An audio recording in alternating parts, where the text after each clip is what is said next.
अक्सर एथीस्ट लोगों की तरफ से ये सवाल पूछा जाता है कि आखिरकार खुदा को किसने बनाया, खुदा एग्जिस्टेंस में कैसे आया। और यही सवाल कई सारे मुसलमानों के जहन में भी आता है, जो कभी कभी हमारे ईमान को कमजोर कर देता है। लेकिन अगर इसका जवाब पता चल जाए तो हमारा ईमान उतना ही मजबूत हो जाएगा। तो चलिए आज के इस वीडियो में इसी सवाल के जवाब को ढूंढने की कोशिश करते हैं।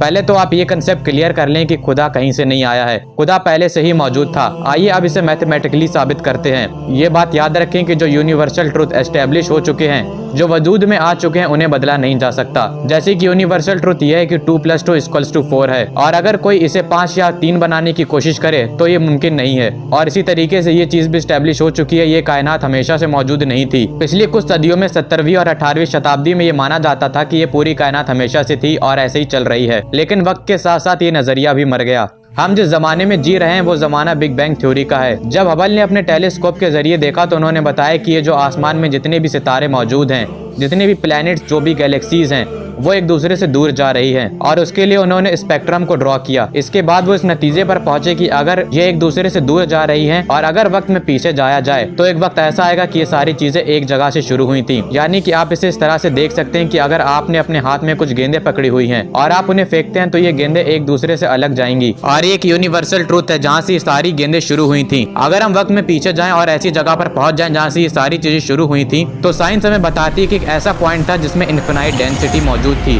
और उसका वॉल्यूम 0 था। इस बिग बैंग की थ्योरी से हमें पता चलता है कि शुरुआत में ये पूरा यूनिवर्स एक जगह पर मौजूद था, जिसे टिनी बॉल नाम दिया गया, यानी कि एक सिंगुलर एटम जिसमें इनफिनाइट टेम्परेचर और इनफिनाइट डेंसिटी मौजूद थी। बिग बैंग के वक्त ये बॉल फटी और इससे बहुत बड़ा एक्सपेंशन हुआ। बताया जाता है कि बिग बैंग का यह वाकया आज से तकरीबन 13.7 बिलियन साल पहले पेश आया था और यहाँ तक कि आज भी ये बढ़ता जा रहा है। यानी कि आज भी जो हमारा यूनिवर्स है, ये जो कायनात है, वो आज भी फैलती जा रही है। और जैसे कि आपको पता है कि एनर्जी मैटर में कन्वर्ट हो सकती है और एनर्जी भी मैटर में कन्वर्ट हुई और कुछ वक्त बाद ये एक्सपेंशन कम हो गया। बिग बैंग होने के सिर्फ 3 मिनट के अंदर ही पहला एटम बना और तकरीबन 3 लाख साल बाद टेम्परेचर 4500 केल्विन तक नीचे गिर गया।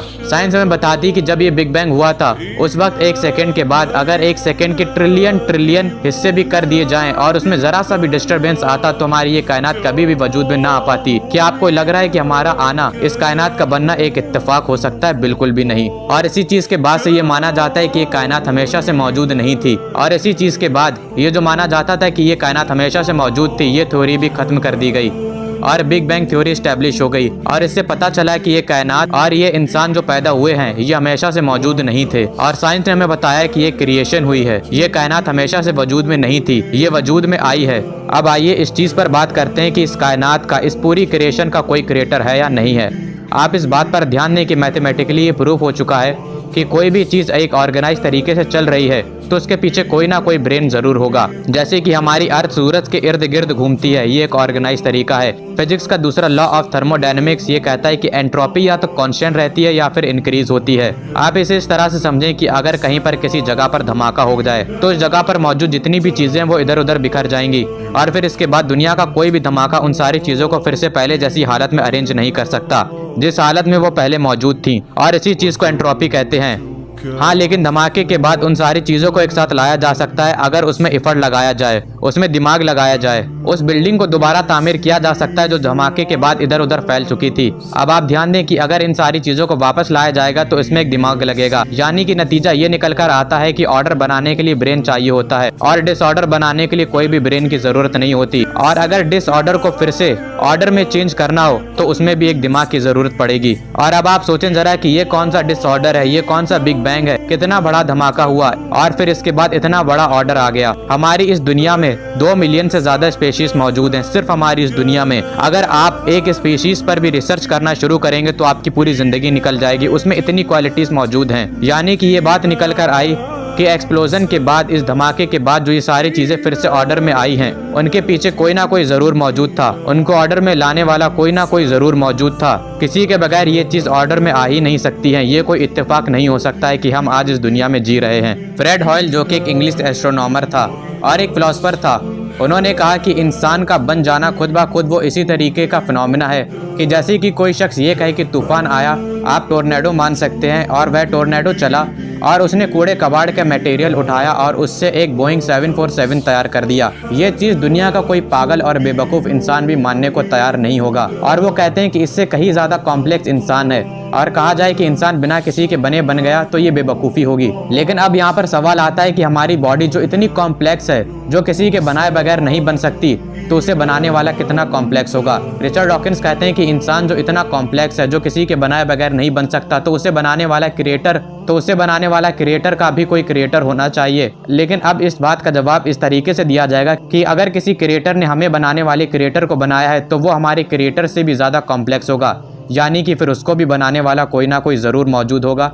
और अब आप इसे क़यामत तक ऐसे ही लगे रहें, ये इक्वेशन कभी भी खत्म नहीं होगी, ये ऐसे ही चलती रहेगी जब तक कि कोई ऐसा क्रिएटर ना मिले जिसे किसी ने भी ना बनाया हो। और वही तो है लम यलिद वलम यूलद। इसकी डेफिनेशन सूरह इखलास में मौजूद है। ये डेफिनेशन आपको मैथ समझा सकती है, फिजिक्स समझा सकती है। असली मतलब ये निकलता है कि ना ही वो किसी और से निकला हुआ है और ना ही कोई उससे निकला हुआ है, वो हमेशा से मौजूद था। हदीस है 3276, जिसमें अल्लाह के रसूल फरमाते हैं कि जब तुम्हारे पास शैतान आता है तो वो तुमसे सवाल करता है कि इन पहाड़ों को किसने बनाया, तो तुम जवाब में कहते हो कि अल्लाह ने। फिर वो सवाल करता है कि इन दरख्तों को किसने बनाया, तो तुम जवाब देते हो अल्लाह ने।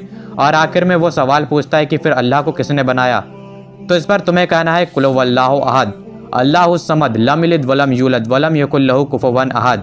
और जब बाद में अल्लाह ताला ने हम इंसानों को ये मैथमेटिकल इक्वेशन, साइंटिफिक डिस्कवरीज और यूनिवर्सल ट्रुथ दरियाफ्त करवाए, तो अब हम इस बड़े आसान तरीके से इस चीज़ को एक्सप्लेन कर सकते हैं कि who is the creator of this creation. और अगर आप ये देखें कि इतनी कॉम्प्लेक्स दुनिया का एक क्रिएटर कितना कॉम्प्लेक्स होगा, तो उसे बनाने वाला क्रिएटर कितना कॉम्प्लेक्स होगा, तो ये सिलसिला कभी भी खत्म नहीं होगा और यूं ही चलता रहेगा कि जब तक वो एक ऐसे क्रिएटर पर जाकर ना रुक जाए जिसे बनाने वाला कोई भी ना हो। और अब आप कहेंगे कि मैं ये क्यों मानूं, तो ये आपको इसलिए मानना पड़ेगा क्योंकि दूसरी तरफ जो इक्वेशन मौजूद है, जो फिजिकली हम मौजूद हैं, जो कि हम एक क्रिएशन है, हम इंसान, ये दरख्त, ये पेड़ पौधे, ये दुनिया, ये सब एक क्रिएशन है। तो इसका मतलब अगर ये क्रिएशन है तो इसे बनाने वाला कोई ना कोई क्रिएटर भी मौजूद होगा। इस तरह इस नतीजे पर पहुंचते हैं कि ये पूरी कायनात हमेशा से मौजूद नहीं थी और ये एक क्रिएशन है, और अगर ये क्रिएशन है तो इसे बनाने वाला क्रिएटर भी मौजूद है, और वही है अल्लाह। अगर आपको ये पूरी चीज़ समझ में नहीं आई है तो आप फिर से इस वीडियो को देखें, इंशाल्लाह आपको ज़रूर समझ में आएगी और एथीस्ट को उनका जवाब मिल गया होगा। उम्मीद करता हूँ ये वीडियो आपको पसंद आई हो,